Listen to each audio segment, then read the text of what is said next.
If you create a safe, welcoming, and supportive environment for those that are least valued within your society, the entire society benefits from that protection and that love and that support.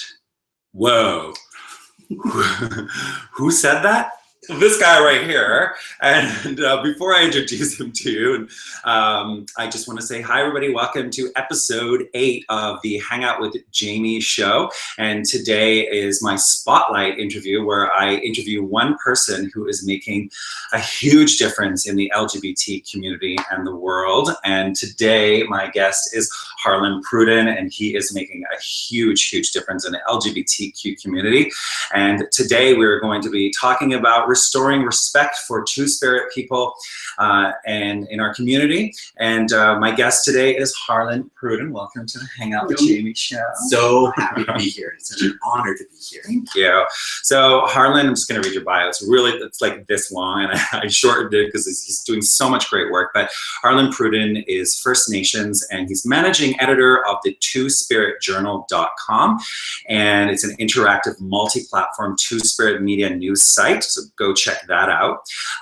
He is also, in 2014, you were appointed by the Obama administration to the Presidential Advisory Council on HIV and AIDS, where he works to provide advice, information, and recommendations to the Secretary of Health and Human Services and the White House regarding programs and policies intended to promote effective prevention of HIV disease and to advance research on HIV disease and AIDS.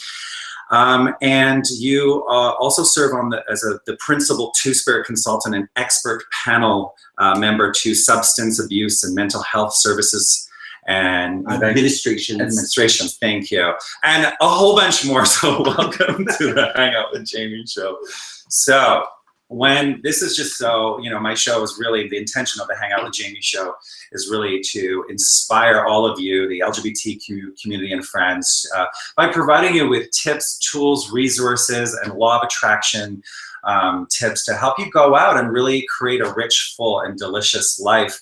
And that's one of my purposes in life. So I'd love to know, so when I heard about this term Two-Spirit, I only know a little bit about it. But it just really resonated with me and the intention of this show. So would you mind first defining what is Two-Spirit, the definition of that? Sure. There's two definitions that you work. The first one is contemporarily we're known as lesbian, gay, bisexual, transgender, native folks, right? And within that conversation, that LGBT is you have a sexual orientation plus the trans community overlapped with an ethnicity. However, in a pre-contact, non-Western framework, first of all, we don't have corresponding concepts or words that equate to gay, lesbian, or bisexuality. And so within our traditional native communities, we were other genders. Like within the Cree tradition, we had 4 different genders. Some nations had 3, some had 5, some even had 6 different genders. And in today's world, we only have a binary gender system. We have a man and a woman that are usually hooked to anatomical sex, male and female. But man and woman, what is a man and what is a woman, is socially defined. Boys are supposed to play with fire trucks, girls with Barbies. Right. Men are supposed to be the breadwinners, women are supposed to be the homemakers, and that has a lot to do with our history. Within our Cree tradition, we had 4 different genders. So we had 4 different roles for people who had unique roles that no other gender could perform. So like within the Cree world, my Cree nation we had 2 big societies, or what we call camps. There was the women's camp that hunted, that gathered. We had the men's camp that hunted and went out on war parties.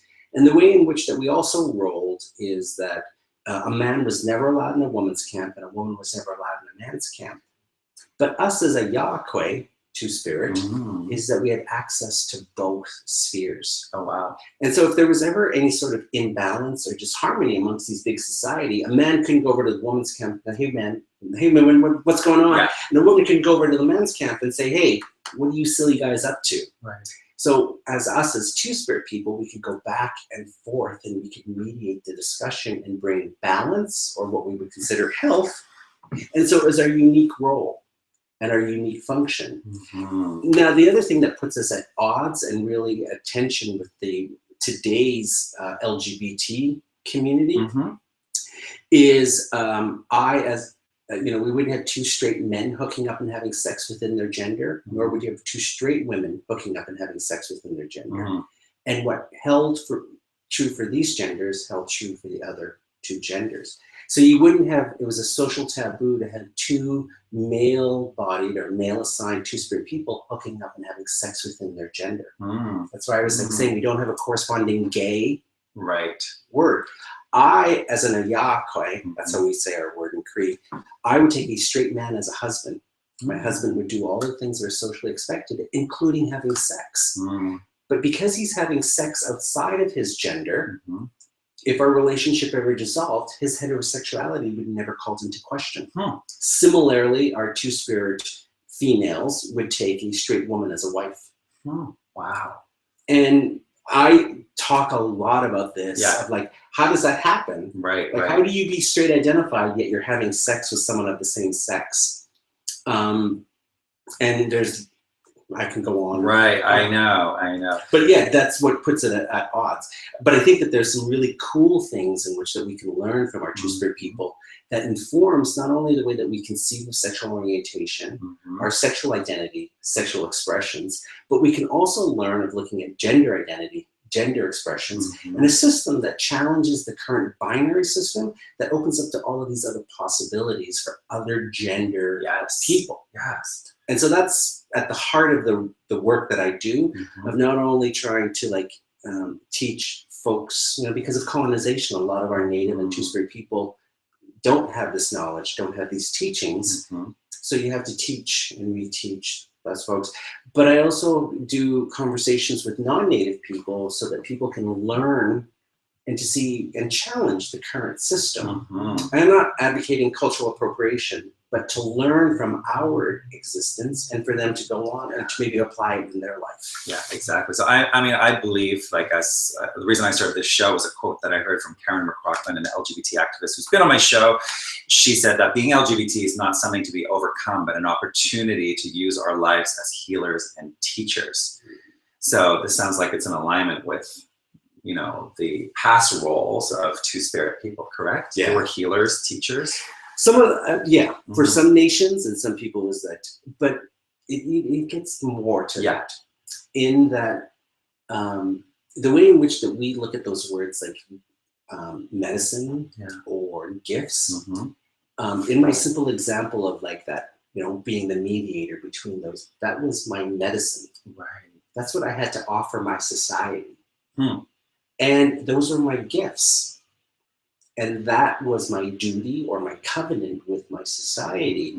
And so the mere act of being is you're offering medicine.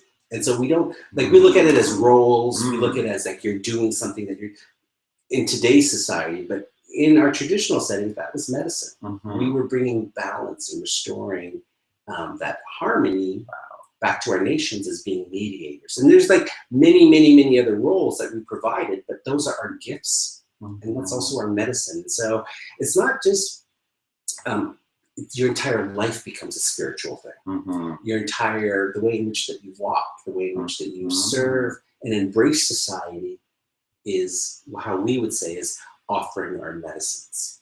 Oh my God.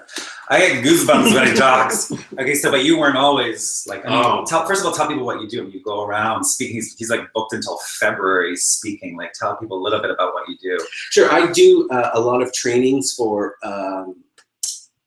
primarily HIV and AIDS service providers, but also people that are working in substance abuse treatment and prevention on how to work more effectively with our two-spirit people. So I've developed curriculums for those folks. I also give lectures at universities, either 2-hour lectures or any community-based organization that wants to know about our two-spirit people, who we were, and what are the similarities and the dissonance within our modern Western thoughts and conceptions around sexuality as well as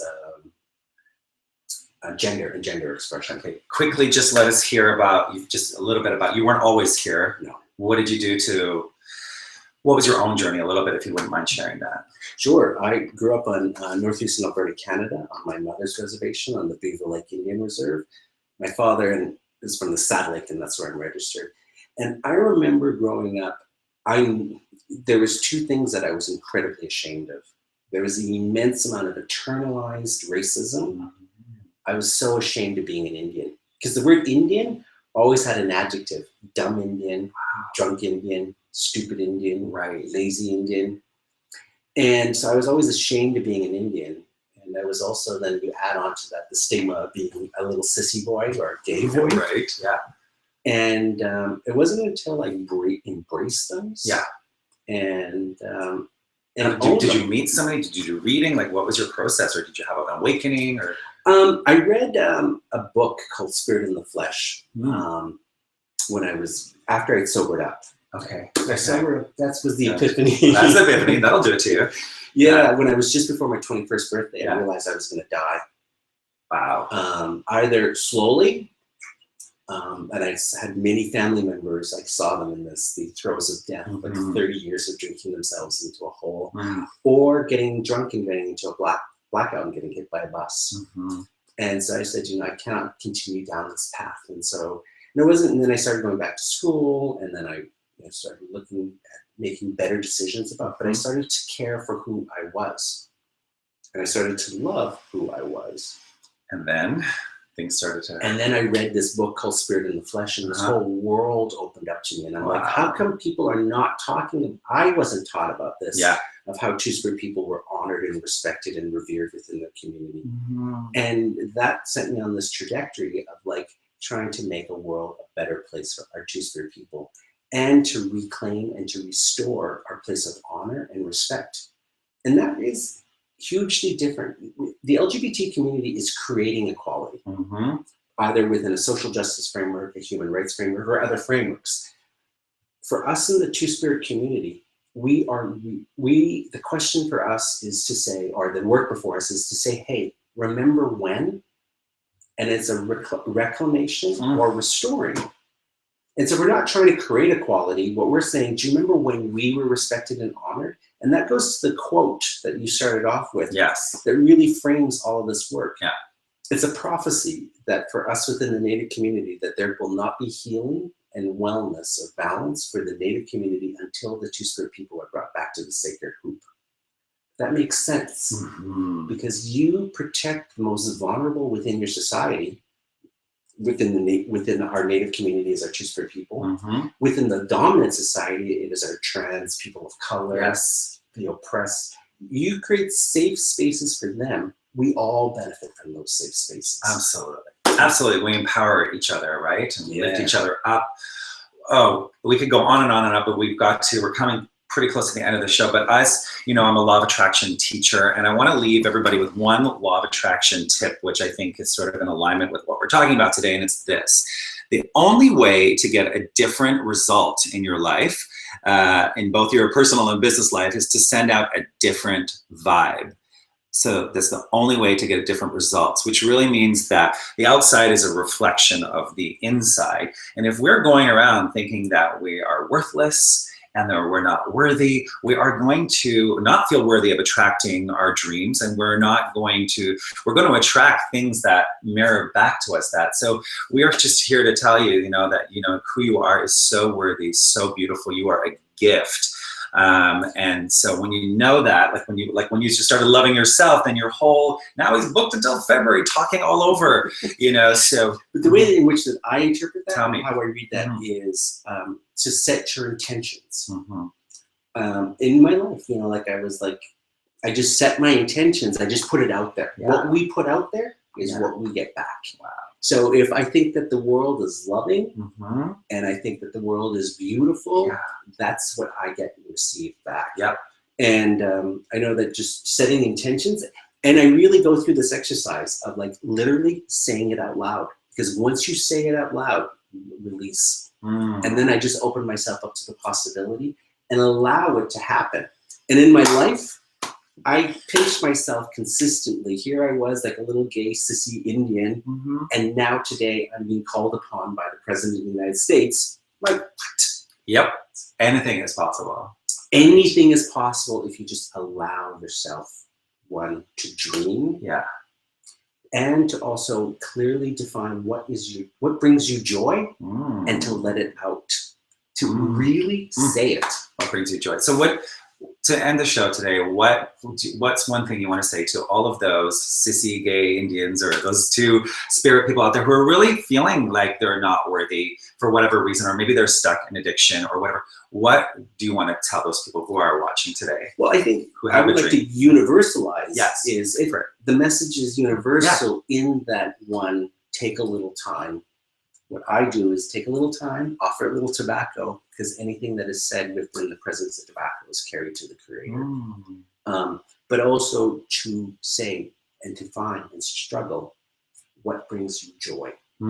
What brings me joy? And then to release it. Wow. And we release it by actually saying it. And I say that I talk out loud, not to myself, but to the actual world, to release that.